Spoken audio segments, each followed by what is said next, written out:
Hello दोस्तों, नमस्कार। कैसे आप सब। आपके अपने YouTube चैनल कुमार पाठशाला में हम एक बार फिर से आप सभी का हार्दिक स्वागत एवं अभिनंदन करते हैं। दोस्तों, आज ये हमारा रैखिक समीकरण कक्षा 10 की जो मैथ है उसका ये हमारा दूसरा वीडियो है। पहले वाले वीडियो में हमने रैखिक समीकरण का परिचय देख लिया है, अर्थात सीख लिया है, और उसके जो महत्वपूर्ण सूत्र हैं उसको भी हमने उसमें सीख लिया है।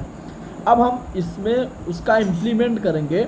इम्प्लीमेंट करने का मतलब है कि उससे संबंधित जो सवाल होते हैं हम उनको लगाएंगे, और ऐसे ऐसे सवाल हम लगाएंगे जो अक्सर एग्ज़ाम में पूछे गए हैं। और जानते हैं कि इससे 2 क्वेश्चन हर एग्ज़ाम में बोर्ड के एग्ज़ाम में आया हुआ है। और ये हम आज जो पढ़ेंगे वो 3.1 पढ़ेंगे चैप्टर को। तो ध्यान देते रहिएगा दोस्तों, और वीडियो को पूरा अंत तक देखिएगा। और बहुत ही मज़ेदार और इंटरेस्टिंग क्लास होने वाला है, और बहुत ही अच्छे से आपको समझाया जाएगा। तो चलिए दोस्तों, क्लास को हम लोग स्टार्ट करते हैं। देखिए, पहला हमारा जो सवाल है ये हमारा लेम्डा है। क्या है? लेम्डा। ठीक, लेम्डा के किस मान के लिए युगपत समीकरण x + 2y = 70, फिर 2x प्लस ये लेम्डा है ना, लेम्डा y = 35 का कोई हल नहीं है।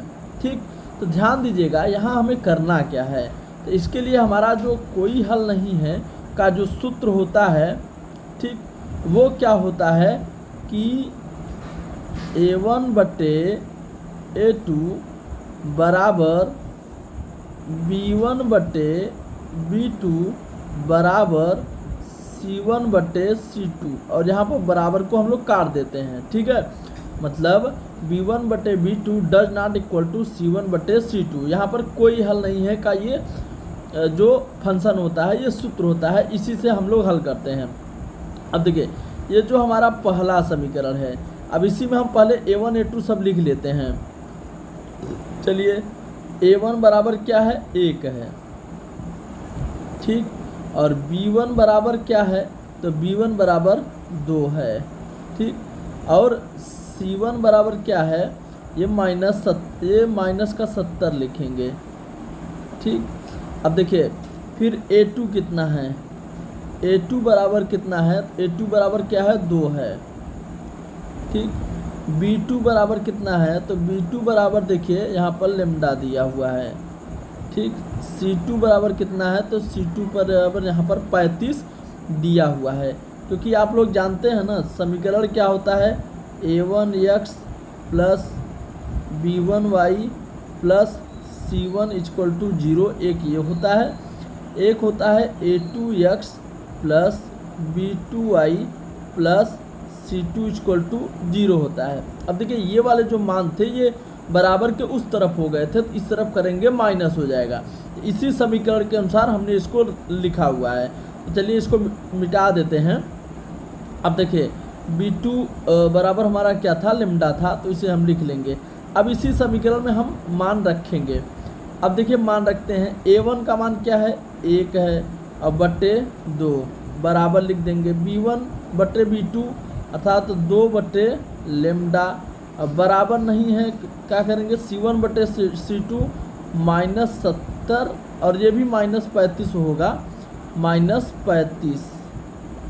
ठीक, अब इसी से करेंगे हम। देखिए, अब हम क्या करेंगे? इसी से हल कर लेंगे। किससे? इससे। ये बराबर नहीं है तो ये इसके बराबर नहीं दिखाएंगे, इसके बराबर नहीं दिखाएंगे, मगर इसको हम बराबर दिखाएंगे। तो देखते हैं, 1/2 बराबर 2 लेम्डा। अब क्या करेंगे? तिर्यक इसका इधर और इसका इधर गुणा करेंगे। लेम्डा एकम ये लेम्डा हो जाएगा, और 2 दूनी 4, कितना आ जाएगा? 4। तो जो लेम्डा का मान आना था वो लेम्डा का मान कितना आ गया है? 4। तो तीसरा वाला विकल्प हमारा सही होगा, तीसरा वाला विकल्प हमारा सही होगा। चलिए हम अगले सवाल की तरफ चलते हैं। देखिए, अगला हमारा सवाल है दूसरा नंबर कि युगपत समीकरण kx + 3y = -3, अगला है 12x + ky = -k के अनंततः अनेक हल होंगे यदि k का मान है। तो इसी को ध्यान देंगे हम, अनेक हल। अब अनेक हल के लिए जो हमारा कंडीशन होता है वो हमारा क्या होता है? तो ध्यान दीजिएगा, अनेक हल के लिए जो कंडीशन होता है वो होता है A1/A2 बराबर B1/B2 बराबर C1/C2। ये अनेक हल का हमारा ये कंडीशन है। तो चलिए A1 A2 B1 B2 हम देख लेते हैं। अब देखिए A1 कितना है, A1 है हमारा K, ठीक। A2 कितना है, तो A2 है हमारा कितना 12, ठीक। अब देखिए ये B1 ये B2। अब देखिए B1 कितना है, B1 जो y का गुणांक होता है वो होता है, अब इसमें देखिए क्या है K है, ठीक। अब C1/C2, C1 C2। अब देखिए ये माइनस में है, इधर आएगा तो प्लस में होगा, क्योंकि जो समीकरण होता है ना AX + BY + C होता है, अगर इसको उधर लेके जाते तो माइनस हो जाता है, तो इसलिए प्लस में लेंगे हम। तो ये 3 प्लस में होगा और ये बराबर K, इतना हो गया। अब हम क्या करेंगे, ये जो है हमारा, अब हम इसी में मान रखेंगे, इतने वाले में। चलिए मान रख लेते हैं। A1/A2 करेंगे तो देखिए क्या करेंगे, K/12 बराबर 3/K बराबर, अब क्या करेंगे, फिर ये है 3/K, 3/K किसी एक में रख लेंगे, चाहे इसको इसके से दिखा देंगे, चाहे इसको इससे दिखा देंगे, ठीक। अब देखिए क्या होगा, अब K/12 लिखते हैं, K/12 बराबर 3/K। अब देखिए क्या होगा कि इसको इसके बराबर, तो K का K में गुणा करेंगे तो K², अब 12 यहीं 36। अब देखिए जब इसका वर्गमूल निकालेंगे तो K बराबर प्लस माइनस का 6 हो जाएगा, तो माइनस लिया नहीं जाएगा, तो ये वाला हमारा लिया जाएगा, तो K बराबर क्या आ जाएगा 6 आ जाएगा। इतना आपको समझ में आएगा, तो उत्तर नंबर हमारा चौथा वाला सही होगा। कि अगला हमारा सवाल है कि K के किस मान के लिए निम्न समीकरण के युग्मों में अपरिमित रूप से अनेक हल होंगे। क्या पूछ रहा है, अनेक हल के लिए ये कह रहा है कि क्या होंगे अनेक हल। तो अनेक हल का कंडीशन आप पहले जान लीजिए। तो आप जानते हैं A1/A2, A1/A2 बराबर B1/B2 बराबर C1/C2। ये अनेक हल का ये कंडीशन है। अब देखिए A1 A2 B1 B2 C1 C2 का पहले मान लिखेंगे, यही सबसे पहले आप किया करिए, जल्दबाजी ना करिए। इसमें आप जल्दबाजी करते हैं तो आपका सवाल गलत हो जाएगा, तो ऐसा करिए कि सवाल आपका गलत ना हो, ठीक है। तो चलिए आइए हम लोग देखते हैं। सबसे पहले A1 A2 लिख लेते हैं। अब देखिए A1 होता है जो x का गुणांक होता है। अब देखिए A1 A2, अब A1 देखिए पहले वाले समीकरण में क्या है, A1 बराबर K, अब फिर A2 बराबर क्या है 12, ये कर लिए, ठीक। अब देखिए फिर B1 B2 देख लेते हैं, B1 और B2 को देख लेते हैं। अब देखिए B1 जो होता है वो क्या होता है, y का गुणांक होता है। तो यहाँ पर देखिए B1 क्या है 3 है, तो 3 लिख लिए। अब देखिए यहाँ पर क्या है B1 y है, ठीक। अब देखिए C1 C2, C1 और C2। अब C1 क्या है, C1 है -K-3, -K-3, ठीक। और उसके बाद C2 है -K, इतना हो गया। अब हम इसी समीकरण रखेंगे A1/A2 में। अब A1/A2 का मान है K/12, K/12 बराबर, अब B1/B2 कितना है 3/K होगा, यहाँ पर ये K है, तो 3/K बराबर C1/C2 क्या है -K-3 और K माइनस के, तो ये इससे कट जाएगा। अब हम देखिए इसी समीकरण से हल कर लेंगे, इसी 2 से हम लेकर के इसको हल कर ले रहे हैं।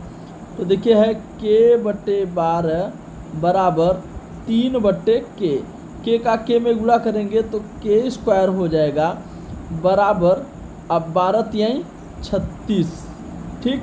अब वर्गमूल निकालेंगे तो K बराबर क्या आ जाएगा 6, तो K का मान पूछ रहा था तो के का मान कितना आ जाएगा, 6 आ जाएगा। ठीक, तो ये हमारा आ गया।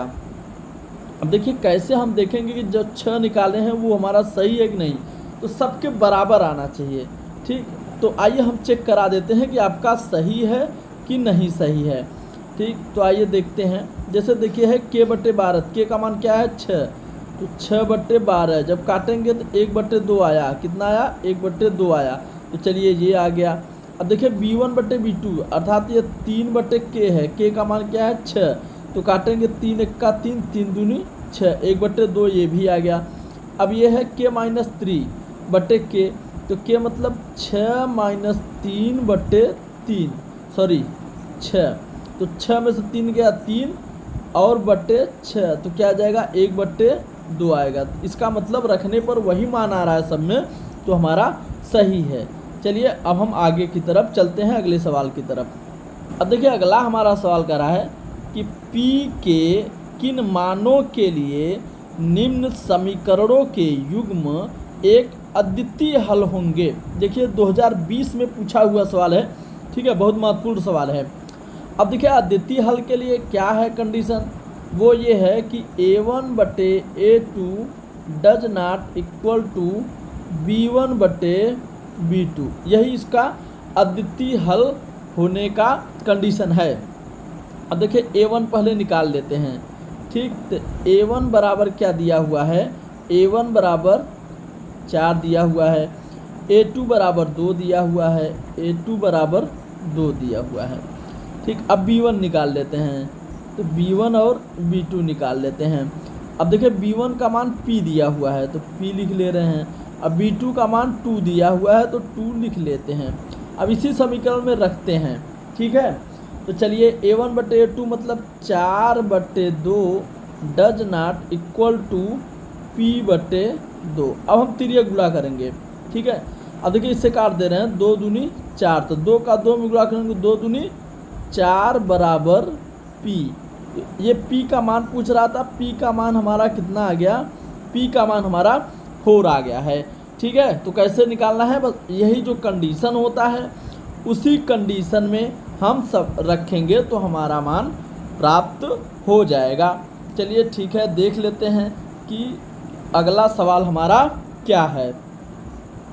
आइए दोस्तों, अब देखिए अगला सवाल क्या है कि के किस मान के लिए रैखिक समीकरण युग्म के एक्स प्लस वाई बराबर के स्क्वायर तथा यक्स प्लस के वाई बराबर 1 के अनंत अनेक हल होंगे।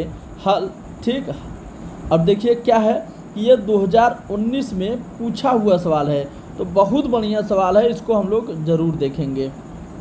अब देखिए क्या है कि a1 और a2 ये जो समीकरण है, इस समीकरण से हम a1 a2 निकाल लेते हैं, a1 a2 b1 b2। और सबसे पहले जो अनंत या अनेक हल होने का जो कंडीशन है वो क्या है कि a1 बटे a2 बराबर b1 बटे b2 बराबर c1 बटे c2, ये हमारा कंडीशन होता है। अब इसी में हम सबसे पहले समीकरण से a1 a2 b1 b2 और c1 c2 का मान ज्ञात कर लेते हैं। अब देखिए a1 a2, अब इन सब से मान ज्ञात करते हैं। पहले a1 का मान क्या है, k है, तो हमने k रख लिया। अब देखिए a2 का मान क्या है, दूसरे समीकरण में देखेंगे तो x का गुणांक कुछ नहीं है तो 1 है, तो 1 रख लिए। ठीक है, अब देखिए b1 और b2। अब देखिए b1 b2 क्या करेंगे, जो y का गुणांक होता है, तो यहाँ पर देखिए पहले समीकरण में y का गुणांक कुछ नहीं है तो 1 मानेंगे। अब इस वाले में देखिए y का गुणांक क्या है, k है, तो k ले लेंगे। अब देखिए c1 बटे c1 और c2 लेंगे। अब देखिए यहाँ पर c1 क्या है, ये देखिए बराबर के उस तरफ है, तो इसका मतलब माइनस में होगा, तो माइनस के स्क्वायर। अब देखिए इसमें क्या है, c का मान 1 है, तो यहाँ पर -1 लेंगे क्योंकि बराबर के उस तरफ गया हुआ है। अब समीकरण में रखेंगे, इसी में हम मान रखेंगे, तो चलिए रख लेते हैं। अब देखिए a1 मतलब k बटे 1 बराबर b1 बटे b2 1/k बराबर, अब एक क्या है, माइनस के स्क्वायर बटे माइनस के स्क्वायर बट्टे माइनस 1। ठीक, अब देखिए हम इसी से ले लेते हैं और हल कर लेते हैं। अब देखिए क्या है, के का के में गुणा करेंगे अर्थात के बट्टे 1 बराबर 1/k। के का के में गुणा करेंगे तो के स्क्वायर 1 का गुणा करेंगे 1 अर्थात के बराबर भी क्या आ जाएगा, 1 आपका आ जाएगा। कितना आ जाएगा, 1 आपका आएगा। ठीक, अब देखिए हमें के का मान पूछ रहा था, के का ही मान आ गया, यही हमारा क्या हो जाएगा, आंसर हो जाएगा। तो आज हमने जो 3 कंडीशन था, अनेक हल, एक हल और अद्वितीय हल, या इन्हीं से संबंधित हमने आज पूरे सवाल कर लिए हैं। अब अगली क्लास में हम और अच्छे सवाल लेंगे जो हमारे एनसीईआरटी बुक में दिया हुआ है और हम उसे पूरा सॉल्व कराएंगे। तो दोस्तों इसी तरह का और प्यारा कंटेंट प्राप्त करने के लिए आप हमारे इस चैनल को सब्सक्राइब कर लीजिएगा और वीडियो अच्छा लगा होगा दोस्तों तो अपने और भाई बंधुओं के पास शेयर करिए जो